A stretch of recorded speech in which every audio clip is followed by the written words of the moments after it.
Bueno, vamos a aprovechar, hermanas, para darles una conferencia que creo que puede resultar adecuada para este tiempo que estamos viviendo, eh, porque nos inserta dentro de algo que es el espíritu propio de nuestra congregación en este año que estamos preparándonos de alguna manera para esta peregrinación a los lugares monfortianos, que probablemente la mayoría de nosotros, si no todos, depende cómo siga la situación en el mundo en los próximos meses, tengamos que hacerla como una peregrinación espiritual, ¿no? Y como se trata de una peregrinación, nada mejor que reflexionar sobre el sentido justamente que tiene la peregrinación en el mundo cristiano, ¿no? Y para esto quiero servirme de la más magnífica de todas las peregrinaciones que ha conocido la historia, que es la peregrinación de Santiago de Compostela, ¿no? Por eso voy a tratar de darles ahora una especie de síntesis de una conferencia que di hace muchos años atrás y la he repetido en distintas oportunidades sobre el Camino de Santiago, en el cual no solamente trataré de describir las etapas principales de este camino, sino sobre todo aprovechando para tocar algunos temas de lo que ha sido la cultura de la peregrinación cristiana, de la peregrinación santiaguista en particular, ¿no? Y vamos a ir directamente entonces a, este, a esta presentación. Como pueden ustedes ver, he titulado esta peregrinación, esta presentación, Sendero de Fe y Cultura de la Cristiandad, porque creo que verdaderamente eso es Santiago de Compostela, ¿no? Estamos hablando de peregrinación, de peregrinar. El peregrinar es un fenómeno tan antiguo como el hombre. El primer peregrino en la historia fue Adán. Adán es peregrino porque es alguien que está in vía, en camino hacia algo que es una meta superior a él, el cielo, ¿no? Aunque el peregrino más famoso de toda la historia haya sido después Abraham, que peregrinó de su tierra hacia donde Dios lo llamaba, sin embargo, como digo, el peregrinar es propio de todo ser humano. De ahí entonces quizá que el fenómeno de la peregrinación sea universal y tan antiguo como es el hombre. De hecho, conocemos lugares de peregrinación en el mundo pagano, como Eleusis y Delfos para los griegos, Mathura para los hindúes, la Meca para los musulmanes hasta el día de hoy. Y en el mundo cristiano las grandes peregrinaciones universales, que fue principalmente Tierra Santa, indudablemente, por los lugares de nuestro Señor, Roma por las tumbas de los apóstoles Pedro y Pablo, y Santiago en Galicia por la tumba del apóstol Santiago, ¿no? Vemos aquí en esta representación la talla más antigua que se conoce del apóstol Santiago representado como peregrino, ¿no? La iconografía del Santiago peregrino es antiquísima, amplísima, y hay cientos de ejemplares, ¿no? Todas suelen tener algunos denominadores comunes, ¿no? Para presentarnos a Santiago, que además tiene otras formas de ser representado, como el ser representado como Matamoros, como simplemente como apóstol, ¿no? Dentro del colegio apostólico, pero sobre todo esta iconografía que ha tenido un éxito muy grande en la, sobre todo, cultura hispánica, ¿no? Que es el Santiago como peregrino, ¿no? Aquí vemos algunos ejemplos, una obra anónima de la época barroca, procedente de la Catedral de Tudela, ¿no? Madera policromada. Vemos ya aquí algunos de los elementos propios, ¿no? Del Santiago, el báculo, la calabaza donde se llevaba el agua, el manto de peregrino, el sombrero de peregrino, etc. Aquí tenemos otros semejantes, ¿no? En particular, esta obra románica del Museo de la Catedral de Santiago nos presenta un Santiago peregrino, tiene el bastón de peregrino, pero sedente, está sentado, ¿no? Aquí tenemos otros ejemplos del siglo XIV, del siglo XV, Nuevamente este es un Santiago sedente, un peregrino, nuevamente falta parte del bastón que se ha roto, ¿no? Pero general, como ven, en todas están los elementos fundamentales que lo caracterizan a este tipo de iconografía, ¿no?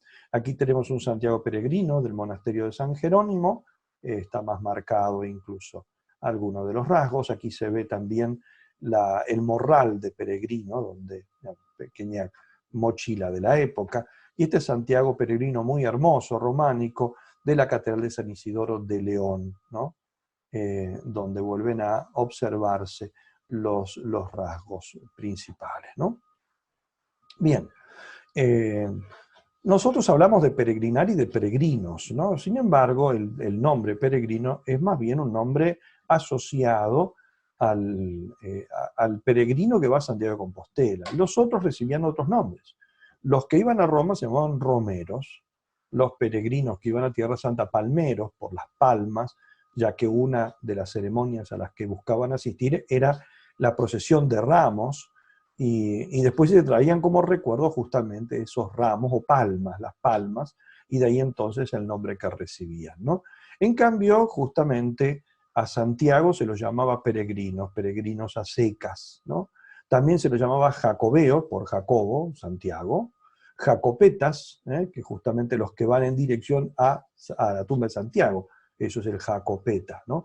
Y luego santiaguistas, simplemente. Vemos aquí uno de los ejemplos más hermosos en los bajorrelieves del Camino de Santiago, que es el Santiago, Jesucristo peregrino del monasterio de Silos. Es el episodio de los discípulos de Emaús, donde justamente Jesús se les aparece en medio del camino en traje de peregrino. Y aquí esa expresión que tiene San Lucas la han traducido como peregrinos santiaguistas, por eso le han puesto nuevamente el morral, parte del báculo que se ve y los elementos propios del peregrino a Santiago, ¿no?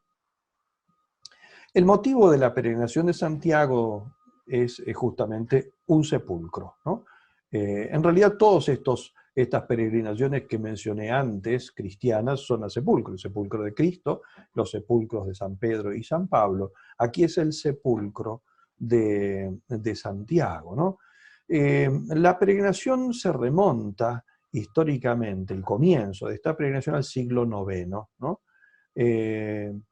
Nosotros sabemos por la tradición que Santiago el Mayor, hermano del apóstol San Juan y primo del Señor, fue el primer apóstol misionero que llegó a tierras que actualmente corresponden a España, ¿no? Y la tradición que nos habla de esta primera misión cristiana se remonta al siglo VI, ¿no? Justamente en esta estadía de Santiago en tierras españolas, se le habría aparecido la Virgen en Zaragoza, la Virgen del Pilar, sobre un pilar, ¿no? A raíz justamente de las dificultades que encontraba el apóstol y que lo habían desanimado, ¿no? En su poco fruto, y bueno, la Virgen se habría aparecido para confortarlo. Sería la única aparición de la Virgen en vida de ella, porque recordemos que Santiago volverá después a Jerusalén, morirá mártir, allá será el primero en salir, ¿no? El primero en volver, el primero en morir mártir. La Virgen lo sobrevivirá, por lo tanto, la aparición de la Virgen del Pilar es una aparición de la Virgen Santísima a su sobrino, Santiago, estando ella todavía en vida, ¿no? Muere en Jerusalén, es decapitado, allí todavía uno puede peregrinar a la Basílica de la Decapitación de Santiago, que está en manos de los armenios, ¿no? Y la historia cuenta que 7 varones que lo acompañaron a Jerusalén como primicias de la conversión de las tierras de lo que actualmente es España y Portugal, volvieron a traer su cuerpo a Hispania, ¿no? Y después de un azaroso viaje, la barca que atracó en lo que hoy es Galicia, sus discípulos lo entierran allí muy cerca de donde la providencia los había traído de regreso. En el siglo IX, este sepulcro de Santiago es redescubierto de modo milagroso. Uno de los más antiguos testimonios de esto es una carta de San Fagildo del año 1077, y a raíz de esto comienzan las peregrinaciones. Aquí tenemos nosotros una imagen de la traslación del cuerpo de Santiago, que es conocida como una miniatura del maestro de Astorga. Astorga es la localidad donde está esta obra. Bien, vamos a ver ahora entonces los periodos de la peregrinación de Santiago, ¿no? El comienzo de esta peregrinación coincide, como mencioné hace poco, con el descubrimiento de la tumba, ¿no? Que genera primero un culto regional y local muy concreto, y luego se va abriendo cauce a lo largo de toda Europa, ¿no? Corresponde a lo que vendrían a ser los siglos X y XI, el nacimiento, el siglo XII, la extensión de este culto al apóstol Santiago, ¿no? Al principio el flujo extranjero era casi solamente de franceses, ¿no? Para incorporarse después alemanes, holandeses, ingleses, italianos, y después muchos más todavía. El primer peregrino extranjero reconocido documentalmente es un obispo que se llamaba Gotescalco, obispo de Puy, que realiza la peregrinación en torno al año 950. El Códice Calistino, al que vamos a hacer referencia varias veces y que es un pequeño vademecum para los peregrinos, escrito en torno al 1140, relata la multitud de países y lenguas que rezan ante el apóstol, lo que ya indica que en el siglo XII, época en que se escribe esta obra, estaba perfectamente consolidado el periodo de extensión. El periodo de esplendor, en cambio, corresponde a los siglos XIII, XIV y XV, ¿no? En esta época ya la procedencia de los peregrinos es claramente de todo el mundo conocido y de variada extracción social, ¿no? Después viene un periodo de decadencia, que es sobre todo con el humanismo, porque por obra justamente de los humanistas y luego de los reformadores, que van a bregar en contra de esta peregrinación. Erasmo, por ejemplo, Erasmo muere en 1536, expresa claramente en sus escritos su escepticismo y su actitud crítica ante las peregrinaciones. Él trata allí, en esas obras escritas, de convencer de la inutilidad de las manifestaciones costosas y ostentosas, provocando más bien el interiorismo y el abandono tranquilo, ¿no? Siempre con este tipo de dialécticas lo que se hace es tratar, digamos, de alejar de lo que se está atacando, en este caso justamente la peregrinación, ¿no? Él fustiga la creencia que considera supersticiosa en las reliquias en general, predica la salvación del alma solamente por las buenas obras y explícitamente dice no por los viajes, a menos que estén basados en el amor y la buena fe. Y esta crítica se extiende también a la veneración de los santos y a las indulgencias, ¿no? En el siglo XVI, los reformadores rechazan todas las peregrinaciones, ¿no? Y empiezan ahí ataques furibundos, particularmente de Lutero, ¿no? En consecuencia, los países reformadores del norte de Europa, que eran los de mayor volumen de extranjeros en esta peregrinación a Santiago, dejan de acudir, o por lo menos disminuyen notablemente. También influyeron otros factores, como la Guerra de los 100 Años y otras guerras centroeuropeas, luego la Revolución Francesa, la inseguridad religiosa que se va a vivir después de la Revolución Francesa y otros factores más, ¿no? Lutero cita en sus obras 275 veces a Santiago y su peregrinación, siempre descalificándolo. Desde 1518 hasta 1545, emplea incluso todas las fuerzas de su dialéctica para denostar y desaconsejar la práctica de la peregrinación en general y la de Santiago en particular. Por ejemplo, para que tengan en cuenta algunos textos, ¿no?, de este reformador, Lutero dice, por ejemplo, el que sirve a Dios hace una promesa a Dios, pero quien promete algo a Santiago hace un voto de idolatría y reniega de Dios. Eh, en otro lugar, ¿de qué manera ha llegado a Compostela? Hay quien dice que está enterrado en Tolosa de Francia. Dejadlo reposar, no vayáis allí, porque igual lo que está enterrado allí es un perro muerto o un caballo. No hay que ir a Santiago, sino a Cristo, ¿no? No hay que ser, no deja de ser emblemático que la primera ruptura de la cristiandad, que es la reforma luterana, haya visto la importancia para sus fines de atacar la tumba más unificadora de la cultura y de la fe católica después de Roma, que es esta de Santiago, ¿no?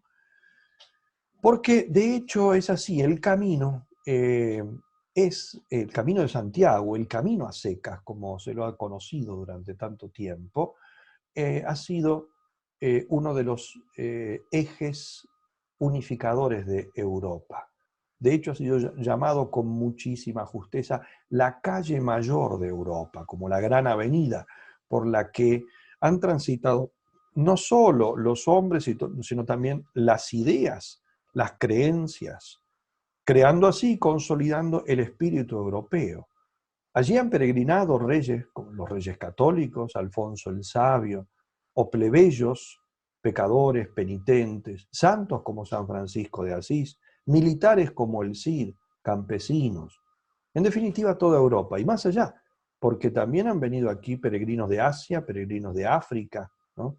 Y los peregrinos traían sus aportes propios desde Francia, Inglaterra, Rusia, Polonia, los países escandinavos, Italia, Grecia, Alemania. Y así se creó una especie de koiné. La koiné es esa lengua común, ¿no? Así llamamos al griego koiné, que se hablaba en los tiempos de Cristo, pero también en esta época se fue creando una koiné de oración, una lengua franca, que realmente era un cocoliche, una mezcla, pero en la cual se podían comunicar todos y que fue en la cual se compusieron cantos, leyendas populares. Se robusteció la fe y todo esto volvió luego a sus propios países, pero unificado, es decir, aquello que se fue formando en el Camino de Santiago, después volvía con los peregrinos y allí se afianzaba, ¿no? En el Camino de Santiago todos se conocieron, se intercambiaron dones, se ayudaron y tomaron conciencia, esto es lo más importante, de que desde Oslo y Kiev hasta Oporto y Granada, Europa tenía la misma fe, la misma esperanza y la misma caridad. Por eso el camino de Santiago, es constructor de la cristiandad que comenzó siendo Europa y la fe, como será el título de esa obra tan hermosa de Hilaire Belloc. Europa y la fe. Europa fue desde el principio, cuando comenzó a ser Europa, Europa y la fe. Una Europa creyente en Cristo, ¿no? Por eso, después de la obra de San Benito en el siglo VI, fue sinceramente el camino de Santiago el constructor de la Europa cristiana. Aquí tenemos el portal de los peregrinos del Hospital del Rey de Burgos, del Hospital del Rey en Burgos, en el cual podemos señalar algunos de los signos propios de los peregrinos, ¿no? La venera o concha del peregrino, que significa, es el símbolo del peregrino santiaguista, y que cada vez que iban se traían una, ya que Santiago está muy cerca del mar, y eso se lo cosían en la capa, y tantas tenían cuantas peregrinaciones habían hecho en la vida. Hasta hoy en día se abren tumbas en algunos lugares remotos de Europa de muertos de la época medieval, y al sacarlo se encuentra que sobre el cadáver de esta persona se han dejado varias veneras, que significa que esa persona fue tantas veces a Santiago de Compostela, ¿no? Luego el capote o abrigo con esclavina para la nieve y el frío, un sombrero de ala ancha para protegerse del sol y de la lluvia, el bordón de peregrino robusto, porque era para apoyarse cuando uno estaba cansado, para defenderse de algunos animales y también de algunos hombres, ¿no? El zurrón o escarcela, una pequeña despensa donde se llevan las cosas. La calabaza, para llevar el agua. Un calzado robusto cuando se podía. Los más pobres quizás no tenían, pero el camino era duro, ¿no? Y esto así más o menos se veían a los peregrinos en aquel tiempo. El peregrino, como dije antes, el peregrino santiaguista, llegó a ser el peregrino por excelencia, por eso la palabra peregrino, que hoy usamos un poco más ampliamente, designaba principalmente al que iba a Santiago, ¿no? Dante, en su obra La Vita Nuova, dice así: solo se puede entender por peregrino aquel que va o viene de la tumba del apóstol, ¿no? El peregrino es el extranjero, el que está de paso, ¿no? Como le dicen justamente los discípulos de Maús que vimos antes esculpidos en el monasterio de Silos, como le dicen a Jesucristo cuando se les aparece camino a Emaús, tú solus peregrinus es in Jerusalem, tú eres el único peregrino de Jerusalén que no sabe lo que ha pasado estos días, ¿no? En esa obra, Las partidas de Alfonso X el Sabio, se recoge esta idea, dice así: peregrino tanto quiere decir como hombre extraño, o sea, hombre que se aleja, ¿no? Eso es uno que se extraña, ¿no? El que va andando a otros lugares de lengua y de extraña tierra, ¿no? Este rey, Alfonso el Sabio, había pintado con mano maestra la imagen del auténtico Romero medieval y su ascesis peregrinante. Él dice que el peregrino es el que, por servir a Dios e honrar los santos, extrañanse de sus lugares y de sus mujeres, es de sus casas y de todo lo que han, e van por tierras ajenas, lacerando los cuerpos e despendiendo los saberes, buscando los santos, con intención de servir a Dios, ganar perdón de sus pecados e paraíso, ganar el cielo. Precisamente este mismo rey, Alfonso, estableció una legislación protectora de estos peregrinos, que sería uno de los primeros núcleos de protección del derecho comunitario. El Camino de Santiago iba así construyendo leyes válidas para todo el mundo civilizado. Hemos visto en varios de las imágenes que ya mostré, la venera o concha del peregrino. Por ejemplo, vemos una ahí en una lápida, como también los otros elementos, ¿no? El báculo y la calabaza del agua, ¿no? Pero la venera o concha de Vieira, que fue el símbolo de la peregrinación a Santiago, ¿no? Y se las encuentra por eso esculpidas en tumbas a lo largo de toda Europa, signo de que los que allí descansan fueron peregrinos en algún momento a este santuario, ¿no? Como ya dije, se hacían enterrar con tantas cuantas eran las peregrinaciones que habían podido realizar a lo largo de su vida.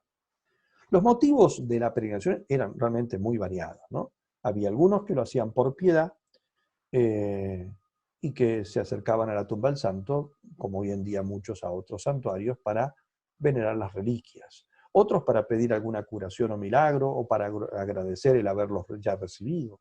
Había peregrinaciones políticas, nacionales, guerreras. Muchos gobernantes, por ejemplo, de la antigüedad ponían sus empresas bajo la protección de ciertos santos. También lo hacían algunos obispos. Por ejemplo, Sigifredo, obispo de Maguncia, lo hizo en 1071, fue peregrinar para poner la empresa que tenía que llevar a cabo bajo la protección del apóstol. Matilde, la viuda de Enrique IV de Alemania, lo hizo en 1125. Luis VII, rey de Francia, en 1137. Sancho II de Portugal en 1244. Santa Isabel en 1135. El Cid Campeador se supone que ha ido según una tradición en algún momento, ¿no? Algunos otros iban por afán de aventura, de conocer nuevos lugares. También había quienes iban a expiar sus faltas, particularmente cuando éstas eran graves, ¿no? El Códice Calistino recoge este testimonio. Dice: el peregrino, alejándose de su domicilio, es enviado a la peregrinación por un sacerdote en pena de sus pecados, como quien va a su destierro, ¿no? También había quienes iban en peregrinación vicaria, es decir, por mandato de otro. a veces porque así lo habían dejado en testamento, algunos que habían hecho la promesa de ir, pero si ellos morían antes de poder realizarla, alguno de sus deudos lo haría. Algunos testamentos preveían entonces que justamente el heredero, para poder recibir la herencia, primero tuviera que cumplir aquello que su padre o su testador no había podido realizar, ¿no? También hubo pueblos enteros que mandaron a algún grupo para que solicitara alguna gracia al santo, la curación de alguna peste, el terminar algunos momentos de grandes penurias, o para agradecer alguna gracia comunitariamente recibida, ¿no? También hubo falsos peregrinos, vagabundos, haraganes, pícaros, ¿no? Que se fingían peregrinos para obtener beneficios que daban los lugares donde se recibían los peregrinos, o para, a veces, para robarles a estos, ¿no? Pero también hay otro motivo. Cada vez hay más conciencia del valor unificador de Santiago para la cristiandad.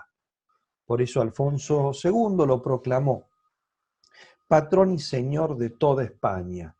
Ordoño III en el 954, con más audacia o quizá con una visión de la cristiandad, incluso llegó a llamarlo patrón nuestro y de todo el mundo. Hemos mencionado varias veces el Códice Calistino, ¿no? Que es una fuente medieval extraordinaria para conocer realmente lo que fue el camino y su espiritualidad, ¿no? E incluso hasta sus cuestiones materiales, ¿no? Porque el Camino de Santiago también creó su propia literatura, que consistió en trovas populares, romances históricos, historias de milagros y guías. Justamente el Códice Calistino es una guía de peregrinos para ayudarlos en ese difícil camino.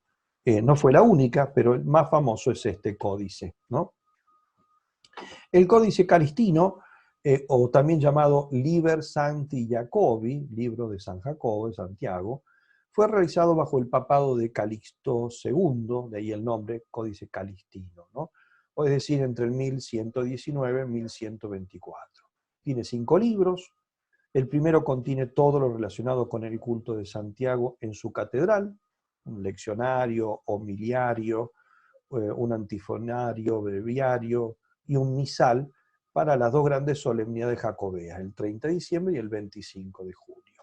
El segundo libro refiere 22 milagros realizados por el santo con sus devotos. El tercero cuenta la traslación del cuerpo de Santiago, algunas celebraciones litúrgicas, otros asuntos menores. El cuarto libro relata la fantasiosa historia de un obispo que se llamaba Turpini, que tuvo mucho que ver con el Camino de Santiago. Y el libro quinto es la descripción de la ruta de peregrinación, propiamente lo que vendría a corresponder a la guía, ¿no? Del camino francés, que enseguida explicaré, es el más famoso de los caminos que surcan el norte español, ¿no? Con indicaciones topográficas y ambientales muy precisas, ¿no? Tiene este mismo una segunda parte con una pequeña guía de la ciudad de Santiago y sobre todo de la catedral. Bueno, aquí tenemos los caminos hacia Santiago, ¿no? Ahí el detalle, ¿no?, del mapa de España nos muestra los principales caminos. Aquí figuran 3, que son los más famosos, ¿no? El camino cántabro, el camino francés, que es el más famoso, ¿no?, que tiene estas dos vertientes que se unen finalmente en un punto, cerca de Santo Domingo de la Calzada, después sigue como uno solo, y el camino portugués, son 3 caminos del norte, ¿no? Pero los caminos terminaron atravesando toda Europa, ¿no? Algunos peregrinos provinieron incluso de Abisinia y de la antigua India. Aquí vemos, por ejemplo, caminos que comienzan en Oslo, en Riga, en Moscú, en Estambul, ¿no?, en el sur, en la botita de Italia, en Barcelona, en Valencia. Falta aquí marcar también el camino que parte de Granada, el camino del sur, el camino portugués, incluso por barco desde Irlanda y desde Inglaterra. Parte se podía hacer por barco directamente hasta Santiago, o cruzando a París y uniéndose al camino de Francia, que después será el camino justamente francés. Un escritor contemporáneo ha afirmado, ¿no?, por los caminos que a Santiago llevaban, Europa estaba unida, ¿no?, Antonio Linaje Conde. Y otro ha dicho, un fructífero entramado cultural en el que se da cita toda Europa. Realmente las dos expresiones dicen toda la verdad, ¿no? Esta pequeña diapositiva lo que quiere mostrar simplemente los desniveles del camino francés, ¿no? Desde que comienza el camino hasta que termina, realmente tiene que atravesar los Pirineos, los declives, las montañas que tiene que moverse, para mostrar simplemente las dificultades. No puedo mostrar aquí porque no se observa bien, pero va indicando las distintas alturas y las ciudades más importantes. Aquí se puede leer Burgos, ¿no?, etcétera, pero para mostrar que realmente era una cosa de gran envergadura y con muchas dificultades de orden físico. Por eso no todos podían hacerlo o tardaban a veces años, ¿no? Años. Hoy en día mucha gente lo que suele hacer, de esto que es el camino francés, uno de los caminos que mostré antes, lo que suele hacer es año por año hace una parte del camino y se vuelve a su casa al año siguiente, dedica un par de semanas a caminar otra parte del camino, siempre tratando de hacer tramos de al menos 100 kilómetros por temporada, de modo tal de que realmente cada uno de ellos sean tramos que implican justamente que uno es peregrino santiaguista. Para hacer una peregrinación válida tienen que ser, en el camino a Santiago, tiene que cumplirse al menos 100 kilómetros, ¿no? Bien, aquí tenemos más en detalle un poco lo que es el camino, ¿no? Como les decía, ven el camino cantábrico que va por el norte, después este es el camino más famoso, el camino francés, el que tiene quizá más elementos arquitectónicos, culturales, pictóricos, etcétera, por eso ha sido el más famoso, ¿no?, que pasa por dos puertos. Puertos son los caminos que pasan por encima de la montaña, ¿no? El camino que va por Jaca y el camino de Roncesvalles, ¿no?, y que se unen en Puente la Reina y de ahí se unifica hasta Santiago de Compostela, ¿no? Bueno, es la que voy a elegir para tomar algunos modelos y de ahí ir sacando algunos temas para comentarlos, ¿no? Entonces, todo esto se divide en partes. Según la provincia española que vamos pasando, se va a llamar, como en este caso, camino navarro y aragonés, camino riojano, camino castellano, etc. El primero de todos estos es la parte del camino navarro y aragonés. Vemos aquí un paisaje pirenaico de esa hermosa zona que se conoce como Roncesvalles, ¿no? Valcarlos, Roncesvalles. Aquí suelen muchos peregrinos, aquí tienen cómo vamos a ir siguiendo el itinerario. Aquí muchos peregrinos en esta famosa abadía de Roncesvalles, la Real Colegiata de Roncesvalles, suelen comenzar su peregrinación y venir aquí a marcar ese pequeño testimonio que se va dando en cada lugar donde uno llega, lo hace sellar para mostrar que uno está haciendo la peregrinación. Valcarlos, este lugar, es el valle donde acampó Carlomagno en 778, mientras esperaba el resto del ejército que aún descendía de Roncesvalles. Y aquí entonces fue la gran derrota que tuvo, porque la retaguardia fue atacada por los vascos, alguna leyenda dice que fueron los musulmanes, ¿no? Muriendo en el combate los mejores soldados de Carlomagno, entre ellos Roldán y los 12 pares, ¿no? Aquí tenemos un códice donde lo muestra Carlomagno. Todo esto se encuentra en esta colegiata, y la Virgen de Roncesvalles, que es la patrona del Pirineo navarro, ¿no? Roncesvalles es un puerto alto, tiene 1066 metros de altura, situado en los Pirineos navarros, y con edificios de acogida que están situados al pie de la vertiente sur de la cumbre superior del Ibañeta, ¿no? Un hito del Camino de Santiago para los peregrinos que procedían de los países del norte, ¿no? En esta cumbre comenzaba propiamente el camino español, la tierra de Santiago, o como la llamaban los peregrinos del norte, Jacobsland, ¿no? La tierra de Jacobo, ¿no? La tradición hace residir aquí, como dije antes, la batalla de Carlomagno contra Marsilio, caudillo árabe, según la tradición, con la muerte de Roldán y los 12 padres, y contra los vascos, según otra tradición. El Códice Calistino refiere que aquí Carlomagno hincó su rodilla en la cumbre de Ibañeta y rezó cara a Compostela, ¿no? En esta cumbre de Ibañeta existió un monasterio con hospital para quienes, mermadas las fuerzas, no podían bajar entonces a Roncesvalles. Un monje era encargado de hacer sonar una campana para dirigir a los peregrinos en los días de nieblas y nevada, iba tocando por las dudas que hubiera alguien allí perdido arriba de la montaña, ¿no? Cuando descendían los peregrinos de esta cumbre inhóspita, se encontraban en Roncesvalles con una hospedería y un hospital de fama reconocida que atendía todas sus necesidades. La atención estaba a cargo de una cofradía de prelados, clérigos y laicos. Al lado se instalaría más tarde una capilla funeraria, la capilla de Sancti Spiritus, para enterramiento de peregrinos, que la tradición hace construcción de mano del mismo Carlomagno para enterrar allí a sus 12 pares, ¿no? La flor de la nobleza francesa, ¿no?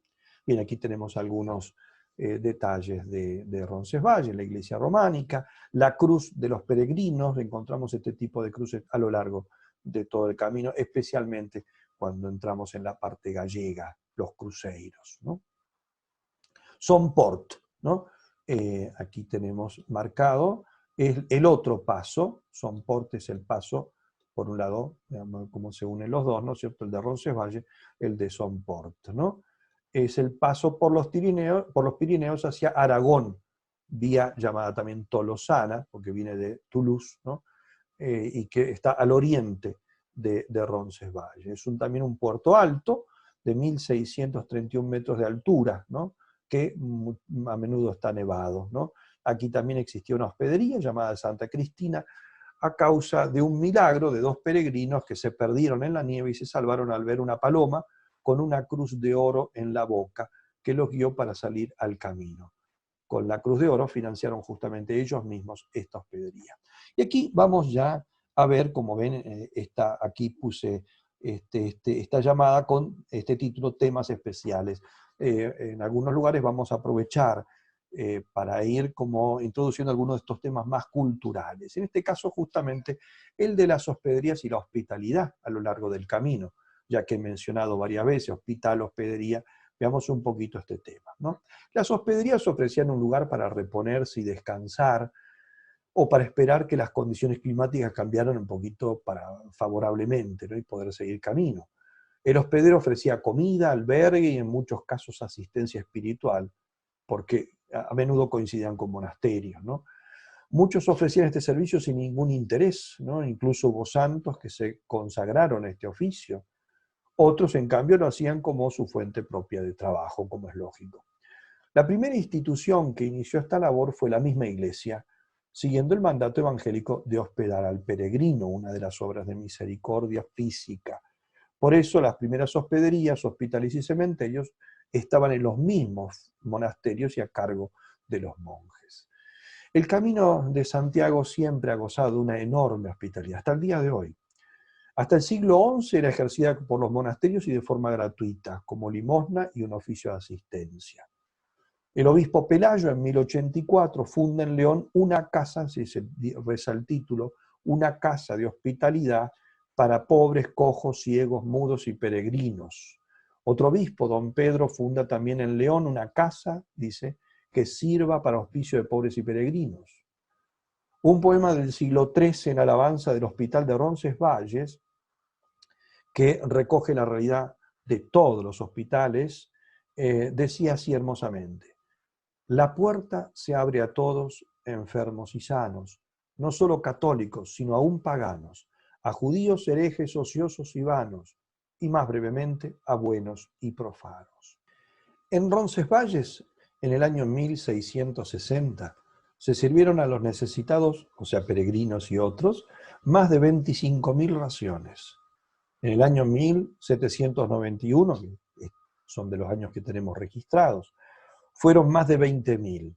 Y estas consistían en pan, media pinta de vino, caldo y carne, si no era cuaresma, y si lo era, disponían de abadejo, huevos, queso, caldo. Aparte de esto, baños calientes, atenciones médicas, en algunos casos corte de pelo, las atenciones de los clérigos y hospitaleros que atendían este tan benéfico establecimiento, ¿no?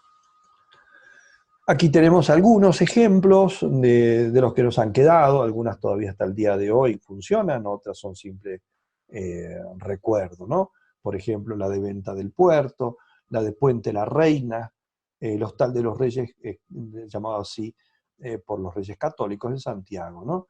Que es un caso interesante para ver la conciencia común europea. Para su construcción, los Reyes Católicos pidieron ayuda a toda Europa como si este fuera un proyecto común. Este todavía hasta el día de hoy se puede utilizar. San Juan de la Peña, otro de los puntos interesantes culturalmente, es un monasterio cavado en la roca, del que nació el reino de Aragón. Aquí un concilio introdujo la reforma de Cluny, de esta rama benedictina reformada en España, que fue la encargada más tarde de realizar la atención espiritual del Camino de Santiago, ¿no? Aquí tenemos algunos detalles de este hermoso monasterio con los restos de su claustro, ¿no? Excavado en la misma roca, todo esto a raíz de un milagro, ¿no? Que no menciono por razones de tiempo, pero es muy, muy hermoso, muy interesante, ¿no? Bien, y aquí entramos en otro de los temas, como les dije, ¿no? De los temas especiales que vamos a ir viendo, que es el de los monasterios y el románico a lo largo del camino, ¿no? Aquí tenemos algunos ejemplos de estos monasterios y de su estilo tan hermoso románico en general, ¿no? Un capitel románico, el de Saint-Guillain-le-Desert, el de San Juan de Sassaba en Huesca, ¿no? Los monasterios son también una manifestación de la conciencia de pertenencia común de Santiago a toda la cristiandad. Porque, como dije antes, fue la orden de Cluny, la llamada por reyes desde Francia, para que se encargasen de la atención espiritual de los peregrinos. De las fundaciones de esta orden surgen todos los grandes centros monásticos del Camino de Santiago. Recuerden que estamos viendo principalmente el camino llamado francés, ¿no? Estamos tomando como ejemplo. Aquí tenemos algunos otros ejemplos muy hermosos de estos monasterios, como el de Santo Domingo de Silos, ¿no? Una de las joyas románicas, ¿no?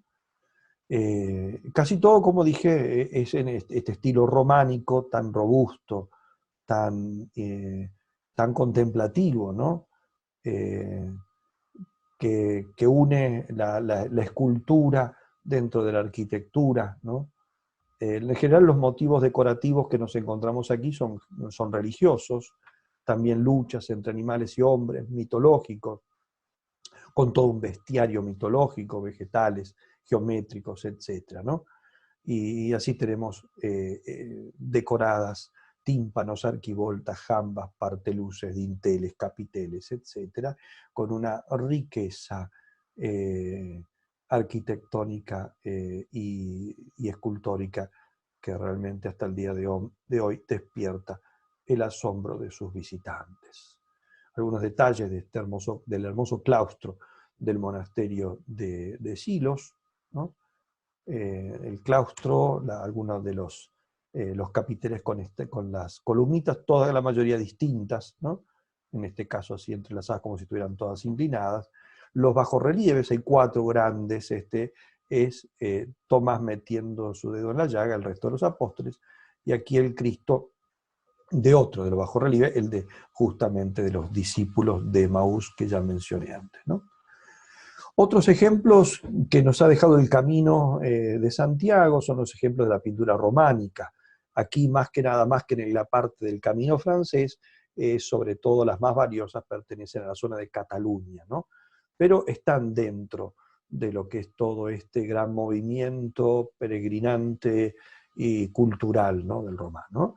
De hecho, sobre todo es en San Isidoro, en León, donde nosotros vamos a encontrar en el camino francés una buena muestra de pintura, ¿no? En general todo el resto, sobre todo, floreció en la zona de Cataluña, como aquí vemos este hermoso, famoso, ¿no? Cristo Pantocrátor y la Virgen con el niño la Virgen sedente con el niño sentada en sus rodillas, ¿no? Aquí tenemos algunos de los ejemplos que mencioné antes de la pintura de San Isidoro de León, ¿no? Y León está en el centro del camino francés, la ciudad de León, ¿no? y tiene esta gran basílica de San Isidoro, con algunos de los ejemplos más notables que nos han llegado de ese estilo de pintura medieval tan estilizado, tan espiritualizado al mismo tiempo, ¿no? Bien, entre los monasterios uno de los más famosos del camino, que todavía al día de hoy se puede visitar en todo su esplendor, es el monasterio de Leyre, ¿no? Con muchas leyendas y una gran historia, como la de San Virila, que también no la puedo contar aquí por razón del tiempo, pero que es tan conocida, ¿no? Este fue abad de este monasterio, uno de los grandes santos que lo presidieron, ¿no? Y aquí se ve el monasterio Leyre con todo su paisaje, muy cerca de aquí está el castillo de Javier, donde nació este gran santo navarro, Francisco Javier, ¿no? Bien, aquí vemos algunos ejemplos de este mismo monasterio, el ábside, parte del portal y parte del tímpano, ¿no? El interior,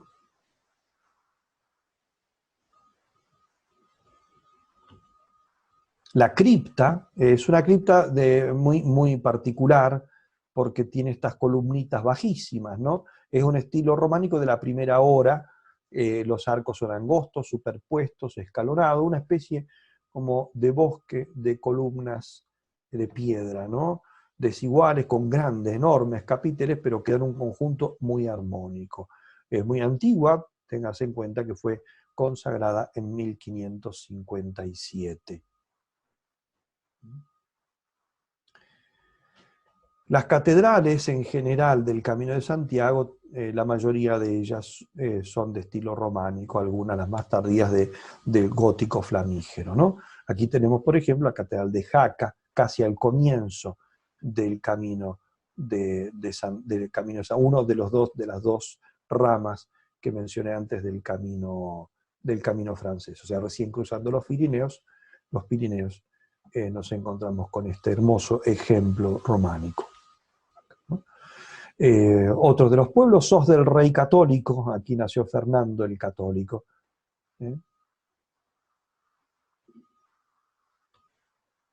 Y algunos ejemplos, estos son dibujos, pero que nos dan una idea, ¿no? Ceros en Aragón, San Marcos de León y la Castro Gerris en la zona de Burgos. Pamplona es otra de las grandes ciudades del camino. Volvemos a retomar el camino del norte, de Roncesvalles, se llega a Pamplona. Fue fundada por Neo Pompelo en el año 75 a.C., fundación romana, por lo tanto. Estuvo luego bajo el dominio visigodo y musulmán y fue la capital del reino de Pamplona. Su catedral es de estilo gótico del siglo XIV-XV. Aquí vemos parte del tímpano de la iglesia de San Fermín y algunas estampas un poco de esta tan pintoresca ciudad que tiene por patrono a San Fermín y sus fiestas tradicionales tan famosas en todo el mundo. Puente la Reina. Este es un enclave muy importante porque aquí tenemos uno de los de las hospederías más famosas del camino, ¿no? Aquí vemos justamente esta hospedería y una de las calles con esta iglesita de la cual nosotros vamos a ver algún detalle ahora. La iglesia del Crucifijo, que perteneció a los templarios y es uno de los monumentos más célebres del románico en España. Aquí se conserva este crucifijo doloroso de origen renano, la Renania francés, ¿no? Del 1400, y es uno de los ejemplos más curiosos de España, que está en una cruz que tiene forma de I, con un gran realismo, ¿eh?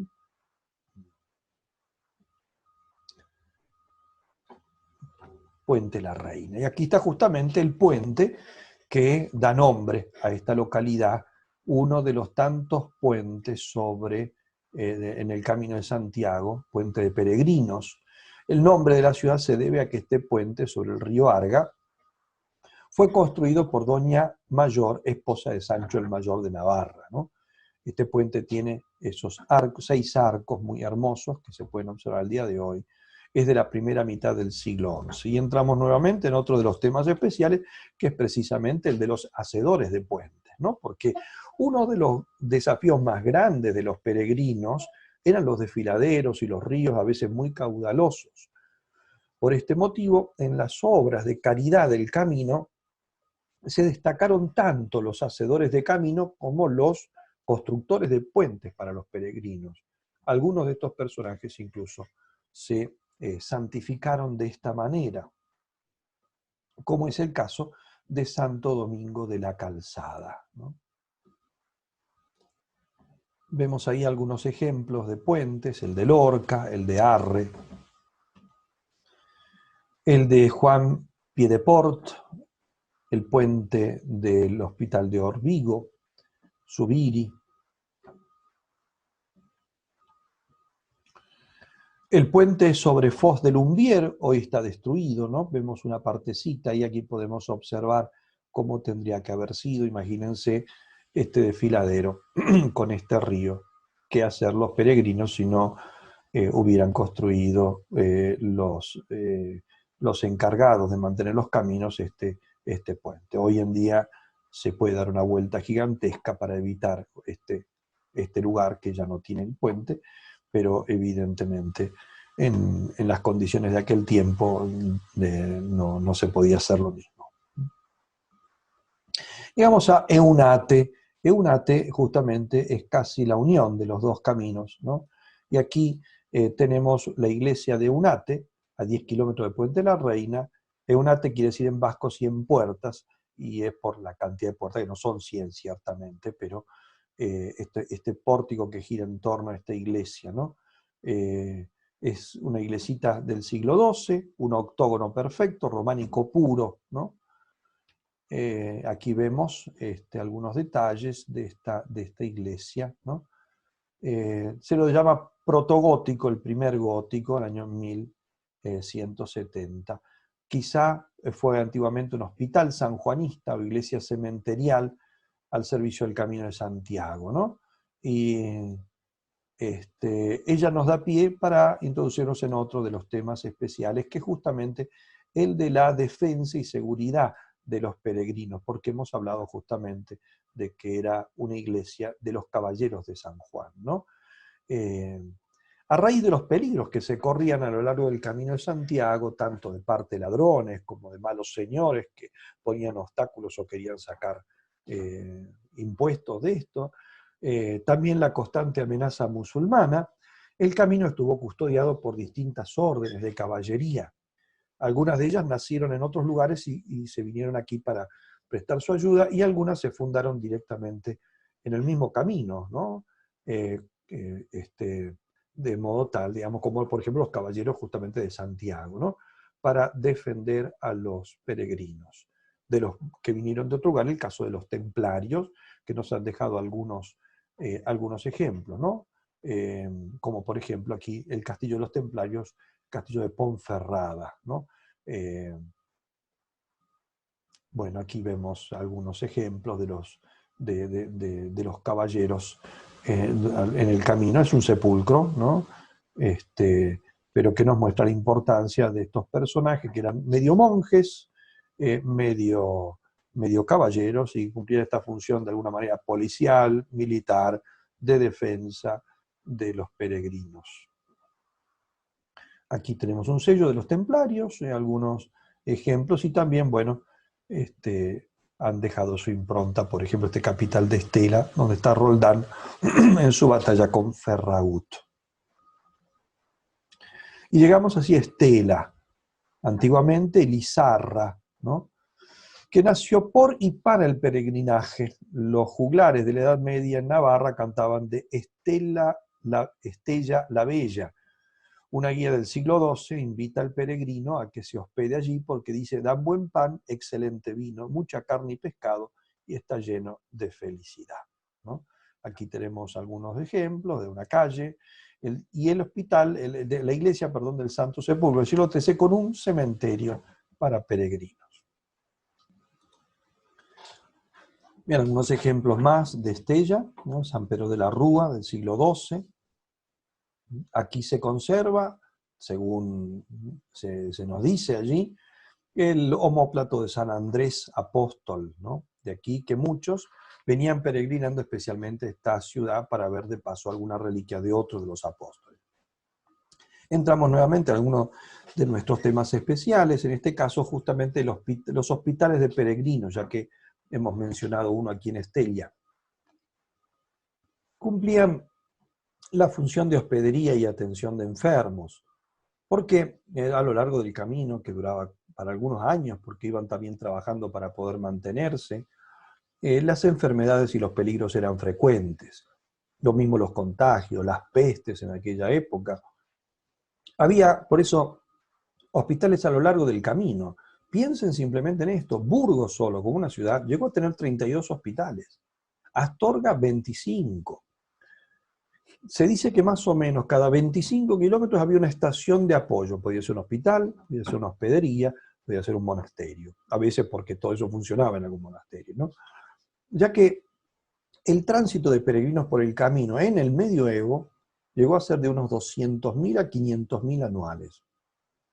Medio millón de personas que exigía, por la cantidad de tiempo que le llevaba ese camino, por las debilidades, por las dificultades que había en aquel tiempo y la precariedad de la medicina, necesitaban mucho apoyo, mucha ayuda, ¿no? Pasamos ahora a la parte riojana, ¿no?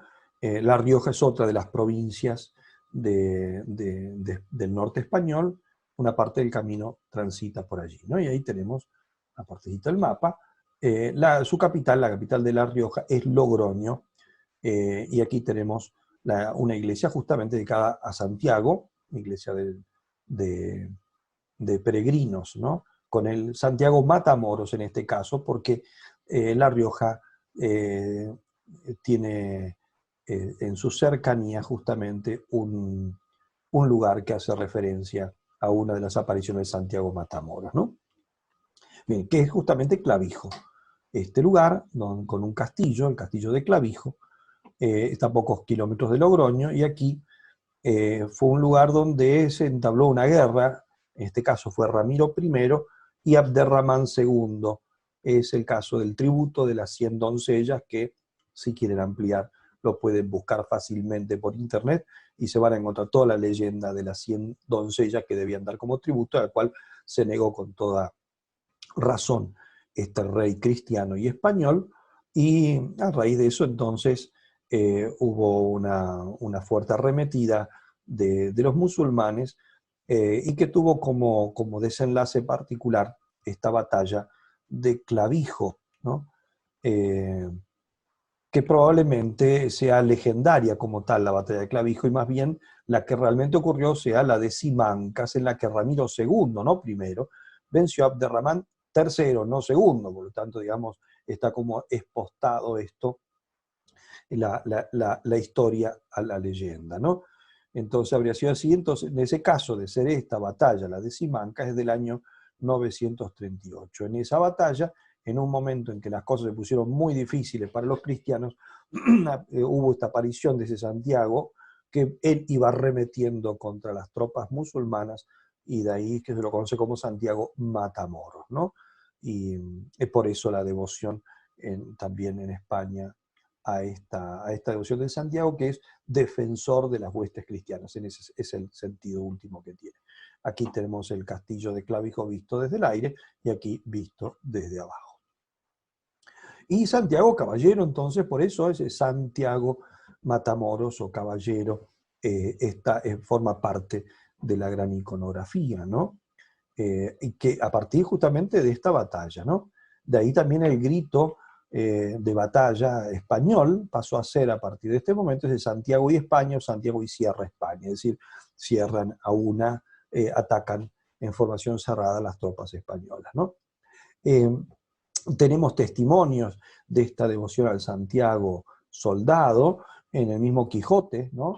La obra de Cervantes, donde dice en un momento: este gran caballero de la Cruz Bermeja, hácelo dado Dios a España por patrón y amparo suyo.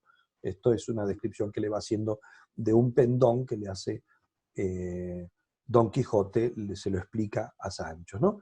Y luego dice nuevamente el Quijote: este sí que es caballero y de las escuadras de Cristo, uno de los más valientes santos caballeros que tuvo el mundo y tiene ahora el cielo. También el autor del poema del Mío Cid narra cómo se encomendaban a su persona los soldados castellanos antes de entrar en batalla. Dice así: oídme, caballeros, no rastará por al, hoy es día bueno y mejor será cras. Por la mañana prieta todos armados seades, el obispo don Jerónimo soltura nos dará, decirnos a la misa e pensad de cabalgar. Ir hemos ferir en el nombre del Criador e del apóstol San Jaque.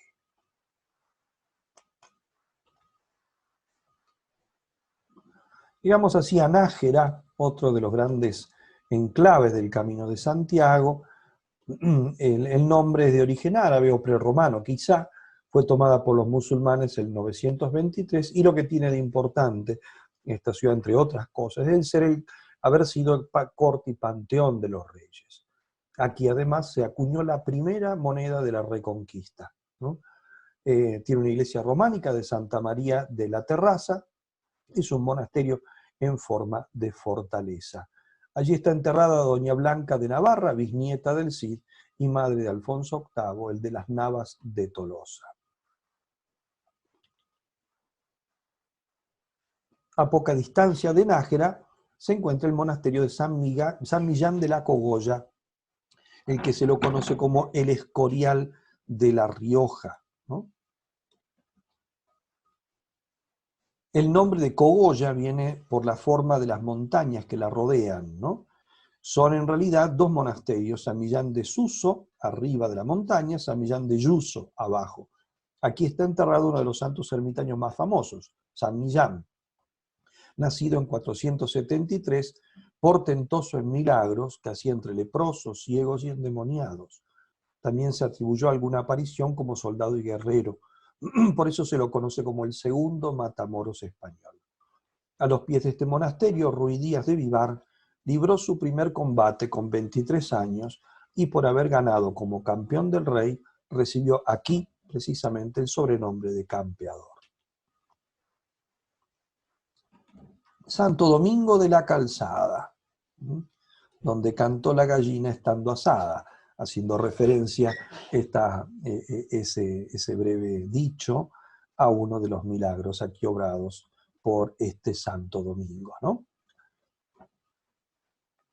Decíamos que justamente algunos de los santos se hicieron así, se llegaron a la santidad construyendo caminos. Un ejemplo es este Domingo, que se dedicaba justamente a mantener la calzada del Camino de Santiago. Aquí dentro de la catedral se conserva hasta el día de hoy este gallinero, donde las gallinas estas están pintadas, pero la gallina que está dentro es verdadera, ¿no?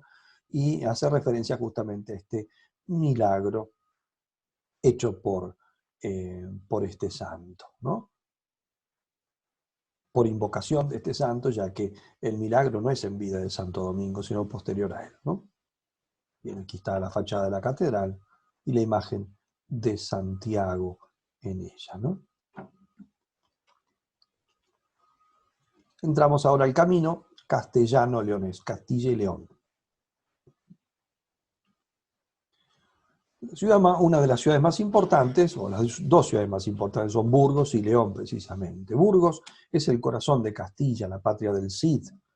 Allí su catedral es de un gótico flamígero, comenzada en 1221.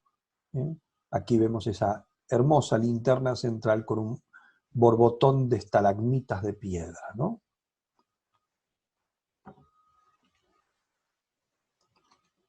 Algunos detalles de la misma.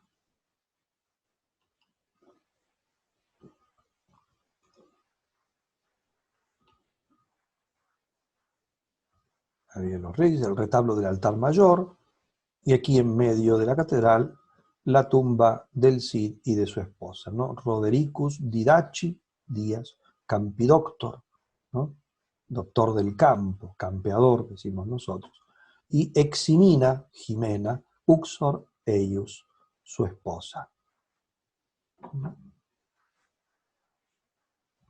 El Santo Cristo de Burgos, que según la tradición suda sangre y le crece la barba, y Santa María la Mayor, la patrona de la catedral. Imagen hermosísima del siglo XV. Entramos aquí en otro de los temas especiales. La picaresca en el camino. Nosotros usamos la palabra pícaro quizá en un sentido un poco amplio, ¿no? Pero en realidad pícaro es una palabra que indica una mala actitud. Y justamente por eso la picaresca es algo que fue denunciado a lo largo del camino, ¿no? Porque no todo era oro en el camino. Había peregrinos, santos, penitentes, pero había bandoleros, negociantes falsos, engañadores, ¿no? Y por eso justamente estos eran los que son llamados los pícaros, los que se aprovechan de los demás. Alfonso IX de León hizo un primer estatuto de protección de los peregrinos y la Iglesia dictó incluso excomuniones y penas contra los que causaban el mal, los que se aprovechaban, sea con precios, sea estafando a los demás o robándoles o vaya a saber cuántas cosas. En algunos casos hasta asesinaban para quedarse con las cosas, las pocas cosas de un peregrino. Por eso es que habían nacido justamente las órdenes militares, religioso-militares, que protegían a los que hacían este camino, ¿no? A veces justamente para protegerse lo que hacían era ir en grupos, ¿no? Y los religiosos a veces eran los que organizaban estos grupos, ¿no?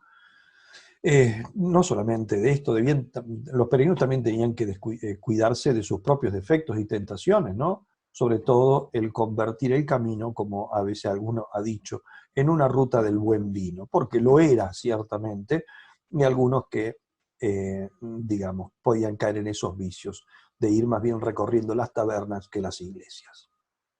Había también aquí falsos ciegos, cojos y lisiados que simulaban ser enfermos o mutilados para obtener limosnas, como pasa el día de hoy. En aquel tiempo, justamente, quizá esto era más amplio, ¿no?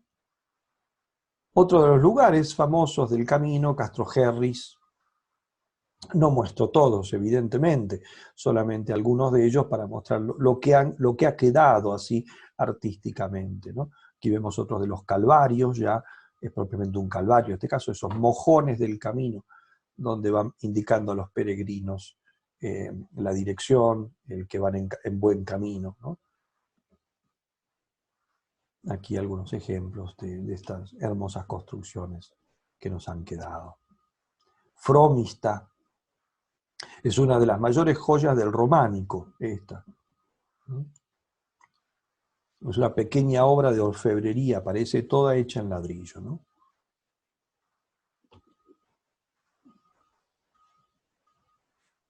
En el frente vemos el ábside de la misma iglesia y el interior de la iglesia.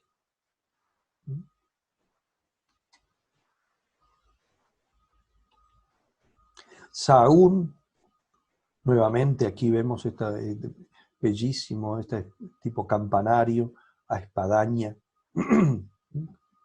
más bien en campanario, ¿no? Estilo mozárabe, y esa construcción de influencia mozárabe que es más bien en ladrillo, ¿no? Iglesia de San Tirso.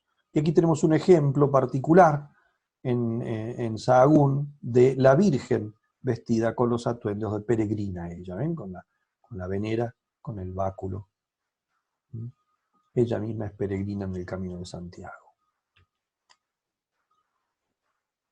Un par de iglesias más de la misma Sahagún, la iglesia de la Trinidad, la de San Lorenzo,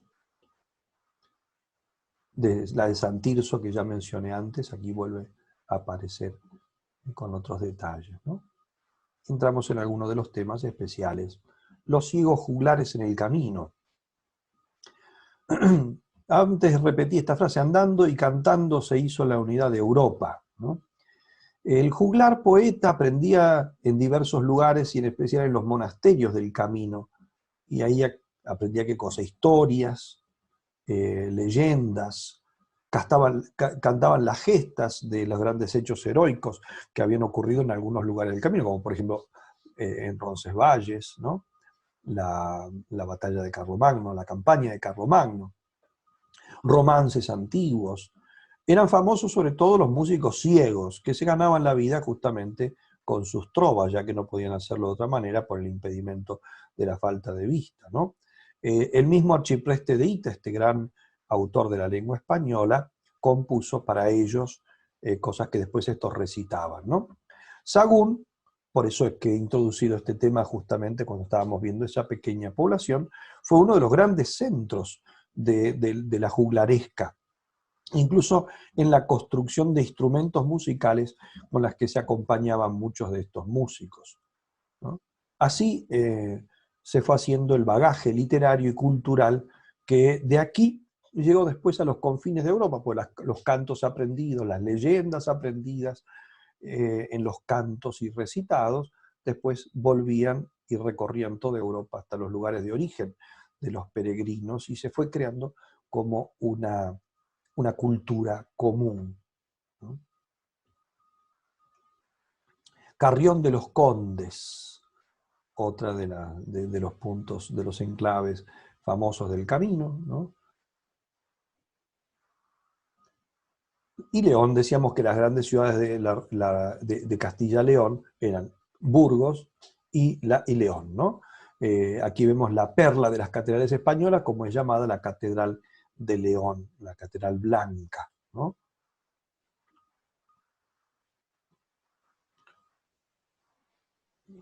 Es de estilo gótico, ¿no? En León, además de la catedral de estilo gótico, es importantísima la iglesia de San Isidoro de León, que es en estilo románico. De aquí son las pinturas que nosotros vimos anteriormente, ¿no? Y que dijimos que del camino francés es lo más importante en pintura, se encuentra aquí, ¿no? San Isidoro fue un santo que es del sur de España, ¿no? Pero sus restos fueron traídos aquí y por eso pasó a ser un santo tan venerado en esta ciudad, ¿no?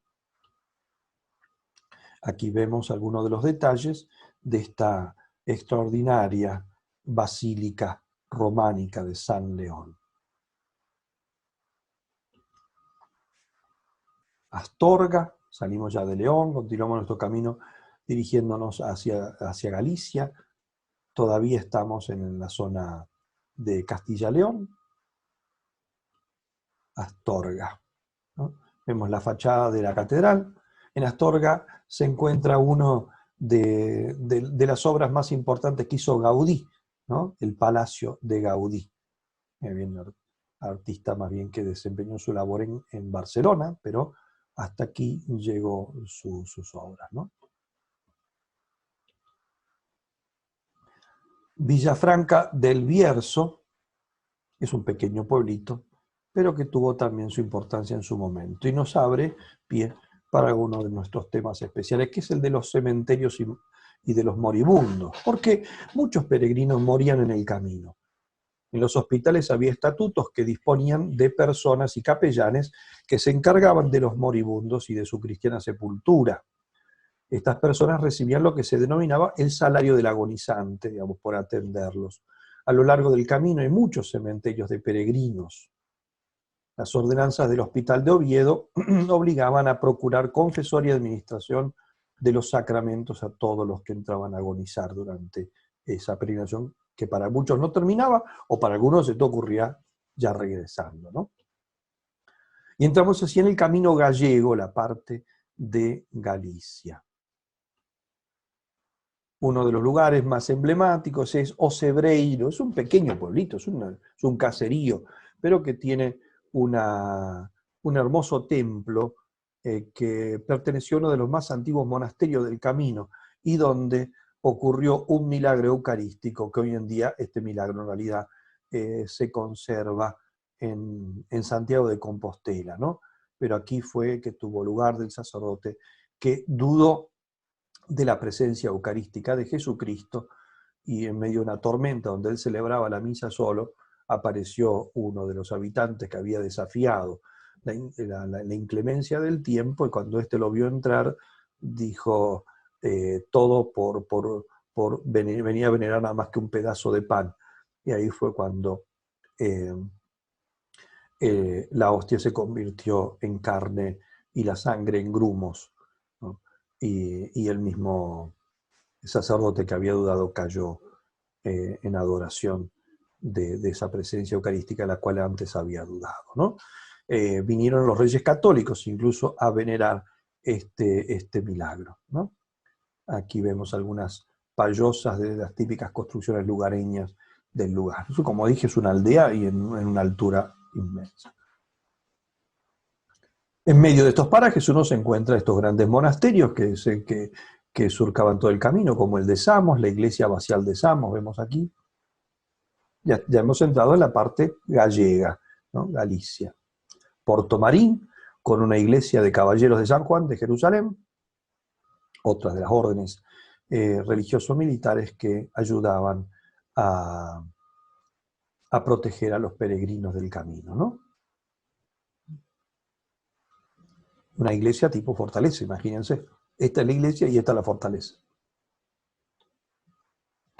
Villar de Donas, uno de los puntos clave de la ruta jacobea. Hoy en día prácticamente no queda solamente un par de cositas para observar allí nada más. Y así vamos llegando hasta que llegamos al Mons Gaudi, Monte del Gozo, porque después de subir una colina muy amplia, por primera vez se ve Santiago y el mar. Se ve Santiago y entonces los peregrinos aquí experimentaban su primer gran gozo de haber llegado a la meta. Todavía faltaba, hay que hacer un gran trecho caminando, pero aquí es la primera vez que se ve, y aquí está el cruceiro, está Calvario puesto en el cruceiro de los caminos, que recuerda ese lugar de los peregrinos rezaban ya mirando, viendo ya por primera vez la meta del camino. Aquí se ve arriba incluso esta escultura de los peregrinos en ese gesto, ¿no?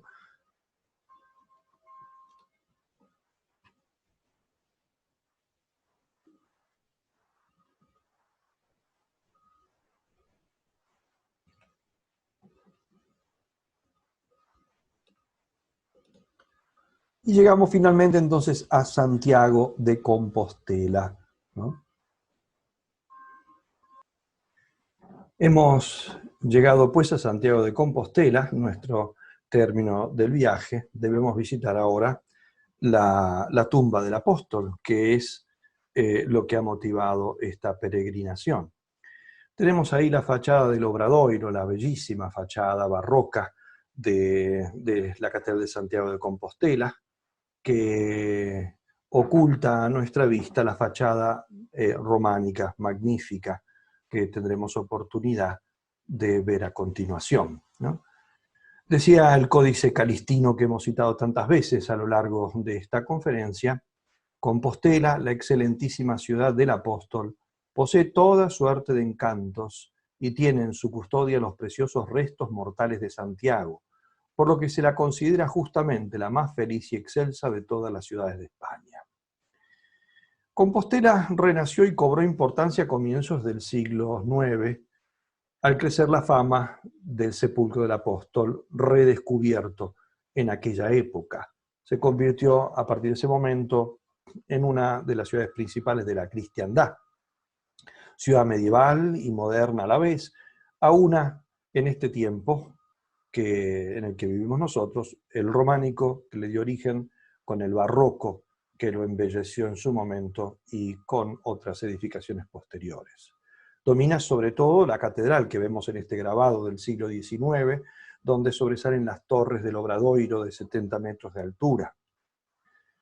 Otros edificios importantes de la ciudad que veían los peregrinos al llegar son, como pueden ustedes observar, la iglesia de Santa María Salomé, el Hostal de los Reyes Católicos, que ya hemos mencionado cuando hablamos de las hospederías y que sigue funcionando todavía en nuestro tiempo, y que fue construido por iniciativa de los Reyes Católicos, de ahí su nombre.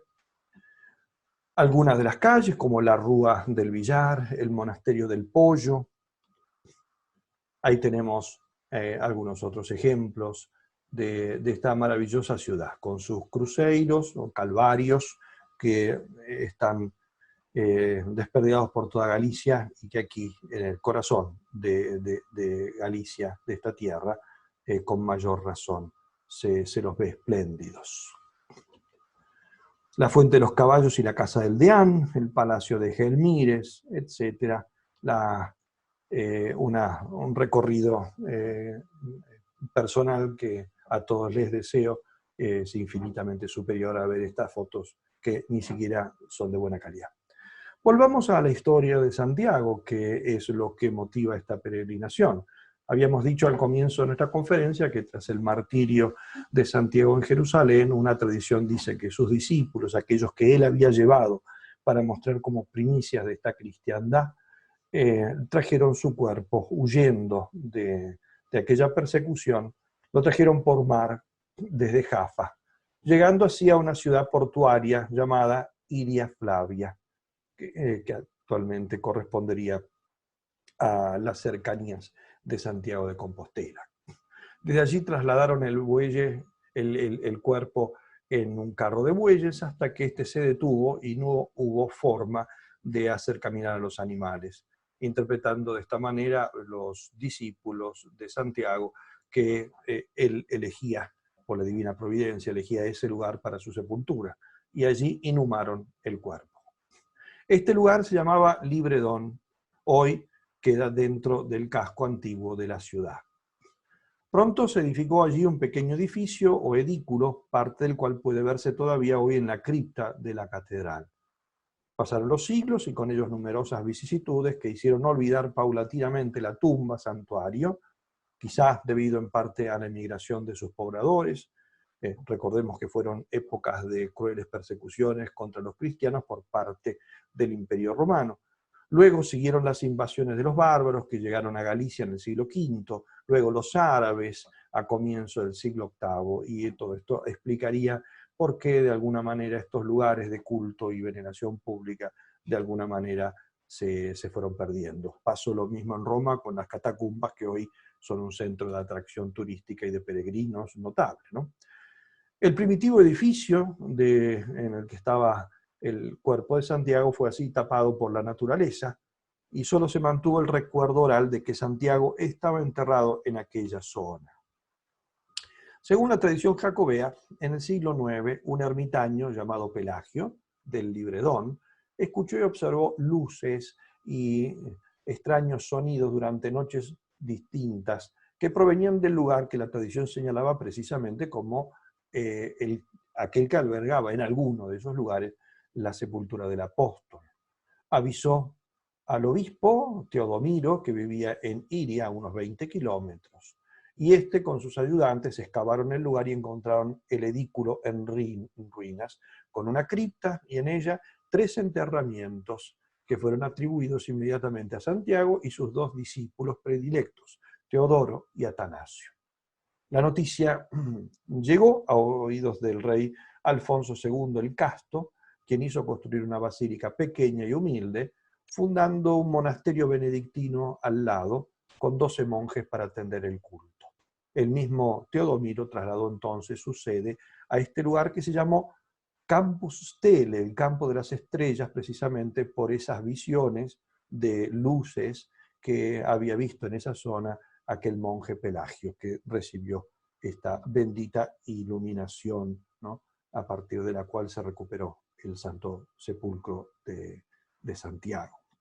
Ahí vemos arriba una pequeña pintura románica del descubrimiento del sepulcro, el sepulcro abierto, el obispo Teodomiro, ¿no?, y debajo la tumba de Teodomiro. El templo de Alfonso II fue reemplazado en el 899 por otro mayor construido por uno de sus sucesores, Alfonso III. Este fue arrasado en el 997 por el ejército de Almanzor, el general árabe que llegó hasta a estos lugares, ¿no? Y lo destruyó. En realidad lo que quiso justamente era aniquilar el valor simbólico de Compostela para los cristianos. Sin embargo, no tocó los restos del apóstol ni a su custodio, ¿no? Que era en aquel momento San Pedro de Mesonso, que es el autor de esa maravillosa melodía que nosotros cantamos, la Salve Regina. Entró, sí, Almanzor con su caballo en el templo destrozado y encontró rezando al monje Pedro. Preguntado qué hacía, este le respondió: veo al santo. Y Almanzor no se animó a tocar ni al monje ni al sepulcro. Esta es la explicación de por qué ellos quedaron, uno con vida y el otro intacto, ¿no? Solo se llevó las campanas y las puertas de la Catedral de Santiago a la mezquita de Córdoba. Las campanas serían recuperadas siglos después por San Fernando Rey en su campaña que llegó hasta aquellas tierras, ¿no? Aquí tenemos una reconstrucción del primitivo edículo, ¿no? Que se hizo en torno a la tumba, todavía estilo romano, ¿no? No románico, sino romano, estilo de la época. Esto fue, aquí había una colonia romana, ¿no? Y la urna actual del apóstol Santiago. Vamos a ver un poquito las etapas de la construcción de la Catedral de Santiago. En el año 1075 se inicia la construcción de una nueva catedral, la que hoy vemos, aunque con modificaciones, las vemos nosotras, modificaciones barrocas, ¿no? Aquí estamos viendo la catedral desde atrás. Antes vimos, cuando esas fotos del Obradoiro, era justamente la catedral vista adelante, pero con las torres barrocas, ¿no? Estas torres que son las torres románicas, ¿no? Tiene en común con las otras dos, que es su capilla, tras modificaciones, con su capilla mayor sigue emplazándose sobre el área ocupada por el edículo que contiene el cuerpo de Santiago. Con los Reyes Católicos se considera formalmente a Santiago como la capital de Galicia. En 1589 el corsario inglés Francis Drake desembarcó y sitió la ciudad de La Coruña, amenazando con llegar hasta la tumba del apóstol. Es por este motivo que el arzobispo Juan de San Clemente retiró preventivamente las reliquias y las ocultó para prevenir la profanación. Esta fue la primera vez desde su descubrimiento que los restos abandonaron el lugar. Bien, aquí podemos ver la iglesia actual, que es la construcción medieval con un adosado anterior barroco, conocido como el Obradoiro. Aquí tenemos la misma maqueta que veíamos antes, ¿no es cierto? Vemos aquí el plano, entonces, con el pórtico de la Gloria, esto es medieval, y aquí, entonces, la fachada del Obradoiro, que es estas hermosísimas torres que nosotros estamos viendo, ¿no? Que, aunque no sean las torres medievales, son realmente una joya, ¿no? El pórtico de la Gloria, que es la parte más conocida arquitectónicamente de la catedral, el transepto, el ábside, la girola, ¿no? Bien, vamos a ver entonces algunas de estas partes, sobre todo del pórtico de la Gloria y de la puerta de las platerías, ¿no? La otra puerta famosísima, y también de la puerta del perdón. En primer lugar, la fachada del Obradoiro, tenemos aquí en este planito lo que vamos a ir viendo, ¿no es cierto?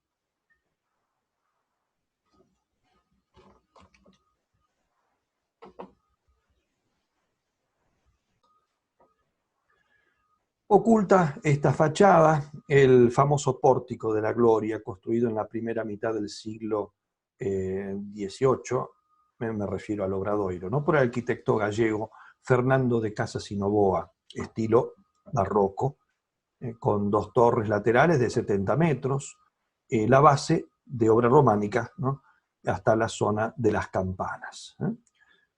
Al centro de la espadaña es esto, ¿no es cierto?, que puede observarse aquí, la vemos en detalle, está el Santiago peregrino, ¿no? De abajo los dos discípulos predilectos, Teodoro y Atanasio, que son los que encontraron enterrados a su lado. Aquí vemos parte de esa maravillosa escalera de entrada, ¿no? y con esta perspectiva que nos muestra un poco todo el juego que quiso hacer este gran arquitecto gallego. Y entramos al Pórtico de la Gloria, ¿no? Que en realidad era lo primero que veían los peregrinos al llegar en la época medieval, ¿no? Ahora hay que entrar aquí a verlo, ¿no? Es la entrada principal románica, tiene 3 puertas, aquí se ven las 2 centrales, están las otras 2 puertas, esta es la puerta central, ¿no?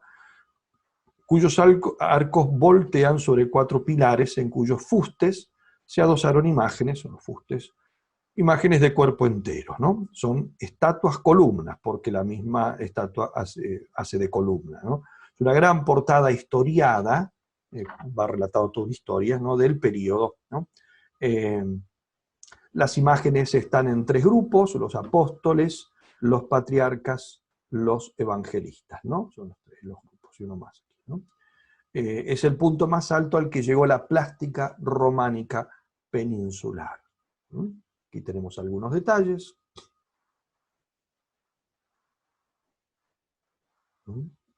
Aquí tenemos un detalle de la columna de mármol sobre la que está el Santiago, ese Santiago que veíamos al principio, aquí está Santiago, ¿no? La columnita que es, figura el árbol DGC, ¿no? Después tenemos distintos tipos de ornamentación. Todo esto, la ornamentación elegida aquí, además de figuras humanas, son hojas, animales, etc., ¿no? Bien, una otra perspectiva. En el centro del pórtico, en lo que se llama el parte-luz, porque parte la luz, la amplitud, ¿no? De la puerta, tenemos la columna con el Santiago con bastón de peregrino sedente, ¿no? Está esperando al peregrino. Su bastón de peregrino recibe a sus visitantes allí. La talla más serena y armoniosa que conocemos en todo el mundo de este gran apóstol, ¿no?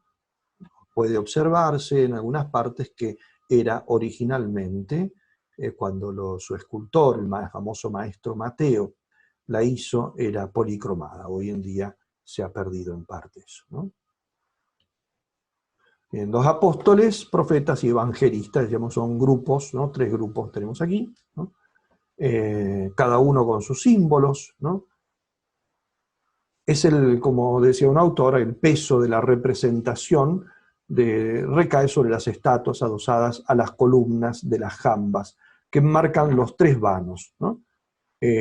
Imágenes que son de apóstoles, otras de un grupo de patriarcas y un grupo de los evangelistas, enviados por Dios para difundir su mensaje. Es lo que demuestran los rótulos de las cartelas que portan, ¿no? Algunos, otros aquí se ve. Y que quedan convertidos por su posición en el conjunto en intermediarios entre los peregrinos a sus pies y la gran visión de la divinidad que ocupa el tímpano sobre ellos, ¿no? Otro detalle, aquí se ven, estos son los profetas, este es el famoso, uno de los más conocidos, Daniel, y están escritas parte de sus profecías. Aquí tenemos un detalle de este profeta Daniel, joven, sonriente.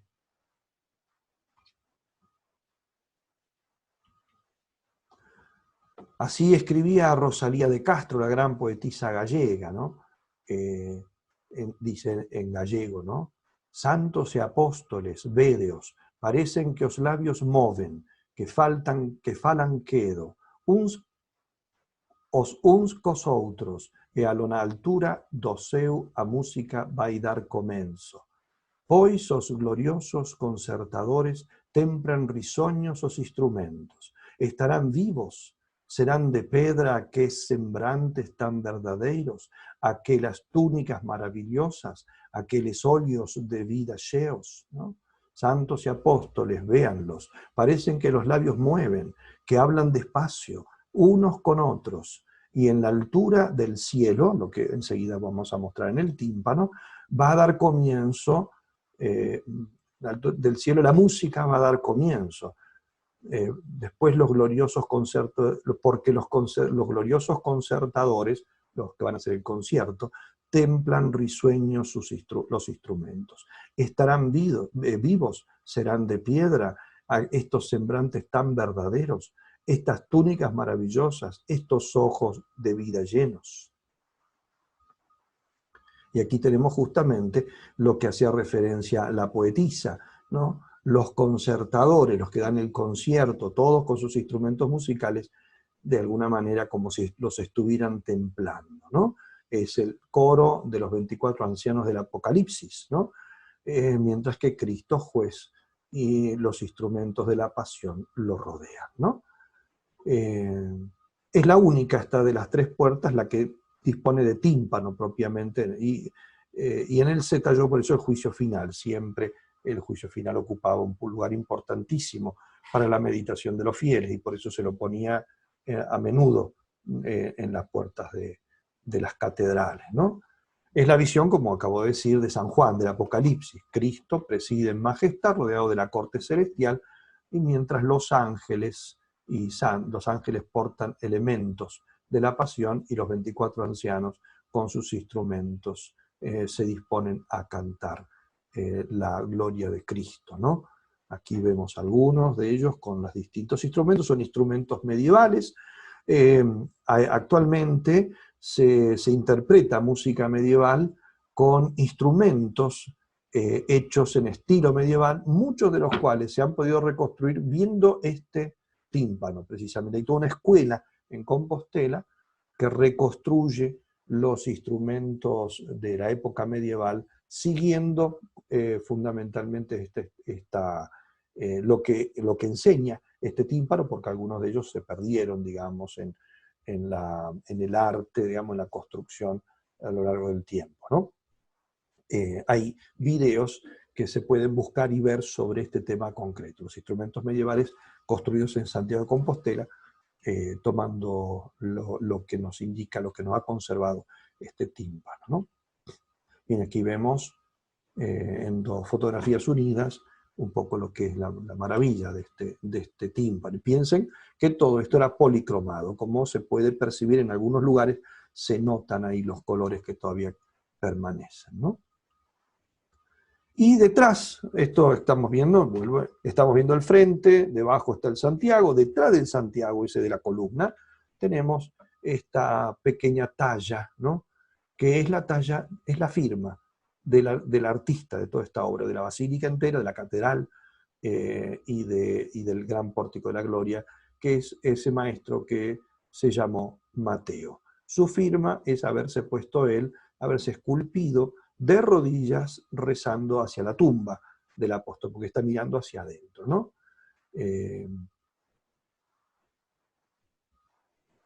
Es costumbre que los visitantes de la catedral golpeen su cabeza contra la de este personaje de piedra, con el fin de que se les transmita a los que así lo hacen un poquito de su inteligencia y sabiduría, ¿no? Esta práctica era común especialmente entre los estudiantes en vísperas de exámenes, razón por la cual es conocida con el apelativo de Santo dos Croques, o sea, de los coscorrones, de los coscorros, ¿no? El golpe cabeza con cabeza. Una de las atracciones turísticas, y lo digo como para completar un poquito todo esto, es el Botafumeiro, que es ese incensario gigantesco que recorre las alturas del crucero del templo, ¿no? Oscilando como un gran péndulo, suspendido de un mecanismo de poleas que mueven varios hombres, conocidos como los tiboleiros. Solamente se lo utiliza en grandes solemnidades y todos los domingos del año santo, ¿no? El origen se debe a la necesidad de crear un elemento que permitiese purificar el aire dentro de la iglesia, enrarecido por las grandes multitudes de peregrinos que allí se concentraban, que no era solamente cuestión de malos olores, sino también, digamos, de lo que podía traer de enfermedades y todo eso, ¿no? Está presente en la catedral desde la Edad Media, muy probablemente. El primer botafumeiro del que se tiene noticia fue un gran caldero de plata del siglo XVI que robaron las tropas napoleónicas durante las guerras de independencia. Bien, aquí pasamos a otro de los pórticos, es el tímpano pétreo realizado en el primer tercio del siglo XIII con una imagen del apóstol sobre un caballo al galope, ¿no? y no se volverá esto a representar hasta 1326, año en que aparece en una miniatura de una de las tumbas, llamada tumba B, compostelano, ¿no? Con el tiempo se va a convertir en una iconografía de las más representativas del santo, ya vimos que es el Santiago Matamoros, ¿no? Bien. El pórtico de las platerías, decíamos en el pórtico, hemos visto el pórtico de la gloria, este otro pórtico son los dos más hermosos, ¿no?, que tiene la catedral, ¿no? De hecho, de la original solo se conserva esta, ¿no?, del pórtico, la fachada externa, solamente el pórtico de las platerías, ¿no? El de la azabachería, que estaba aquí, desapareció en el siglo XVIII. Y aquí tenemos algunos de los detalles, ¿no? Es el ciclo de la redención, ¿no?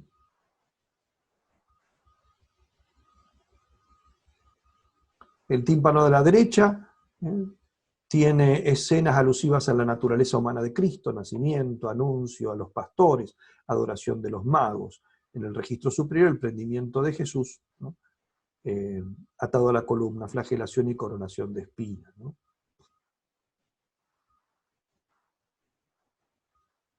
La naturaleza divina queda reservada, en cambio, al tímpano de la izquierda, en el que, al lado de un cumplido catálogo de las tentaciones a las que fue sometido Cristo durante los 40 días de ayuno en el desierto, se ofrece un verdadero ejemplo de vida para los hombres. El castigo que espera a los lujuriosos, simbolizado en el relieve de la mujer adúltera, etc., ¿no? Aquí tenemos todo esto, ¿no? A esto se refiere. Bien.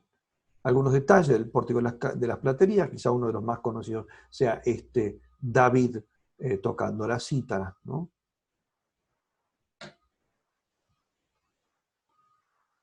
La puerta del perdón, o la puerta santa, es la puerta que se abre en los años jubilares y por la que transitan los peregrinos, ¿no?, para recibir la indulgencia propia del jubileo. Esta es la puerta vista del exterior y aquí desde el interior, ¿no? Desde el exterior la preside este hermoso Santiago peregrino en piedra. El interior, un par de vistas tan hermosas, ¿no?, con estas sogas que cuelgan son para el Botafumeiro, ¿no?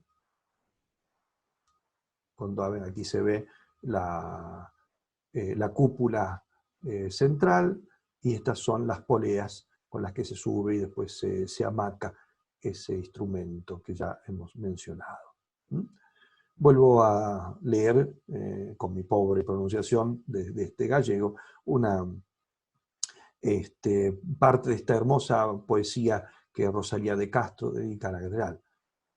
Como algún día polos corrunchos do vasto templo, vellos e vellas, mentras monean, silvan as salves e os Padre Nuestros, e os arcebispos nos seus sepulcros, reises e reinas con gran sosego, na paz dos mármores tranquilos dormen, mentras no coro cantan os cregos, o órgano lanza tristes clamores, os das campanas responden lesos, e a santa imaxe do Redentore parece que suda sangre no huerto. Señor Santísimo, teus pés canto tamén de angustia sudado teño, mais se o pecado castiga sempre, o que afligido vai a perdicho, daile remedio. Y sigue, ¿no?, esa hermosa poesía, ¿no?, que va cantando todos los aspectos de esta hermosa catedral, ¿no? Y tenemos sobre la tumba del apóstol la imagen de Santiago del altar mayor, al que saludan los peregrinos con un cabezazo que se le da por la espalda, porque van subiendo por detrás, y aquí aparece la cabeza del peregrino, a veces dándole un abrazo y un cabezazo, ¿no?, como a un compañero de ruta con el cual se reencuentran al final del camino. Y más allá de Santiago, el Finisterre, así se llamaba esto, donde termina la tierra, ¿no?, porque este nombre lo recibe mucho antes de que Colón intuya de que la tierra en realidad aquí no termina, ¿no? El Finisterre, el fin de la tierra, ¿no? Aquí como peregrino, aquí está San Juan Pablo II justamente dando ese abrazo y ese cabezazo del que decíamos antes. San Juan Pablo II, peregrino en Compostela, el 9 de noviembre de 1983, dijo esto que de alguna manera resume todo lo que he querido ir presentando en esta conferencia. Europa se ha encontrado a sí misma alrededor de la memoria de Santiago, en los mismos siglos en los que ella se edificaba como continente homogéneo y unido espiritualmente. Por ello el mismo Goethe insinuará que la conciencia de Europa ha nacido peregrinando. La peregrinación a Santiago fue uno de los fuertes elementos que favorecieron la comprensión mutua de pueblos europeos tan diferentes, como los latinos, los germanos, los celtas, anglosajones y eslavos. La peregrinación acercaba, relacionaba y unía entre sí a aquellas gentes que siglo tras siglo, convencidas por la predicación de los testigos de Cristo, abrazaban el Evangelio y contemporáneamente, se puede afirmar, surgían como pueblos y naciones.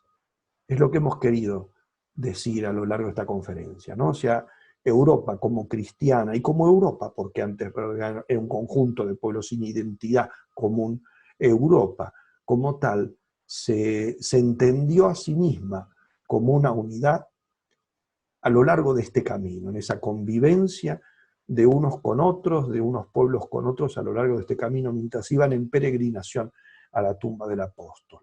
Y allí nació esa Europa, y con esa conciencia de ser un uno cristiano, vino a traer su fe a nuestras tierras en América, y no solamente allí, sino que la llevó a la India a través de Portugal, y la llevó al sur del continente africano también a través de Portugal, y a todos los lugares donde los misioneros españoles, portugueses, italianos, flamencos, holandeses, belgas, fueron llevando la fe. Por eso hace falta ese volver a ese punto de unión, a ese punto de fusión de nuestra cultura, que es la fe fundada sobre Cristo, porque Santiago es importante, porque Santiago es una columna que brota del cimiento de todo que es Cristo. Y eso es lo que debemos pedirle a Dios con nuestras oraciones. Espero que hayan podido aprovechar esta conferencia y esta magnífica lección que nos dejan estos siglos de historia.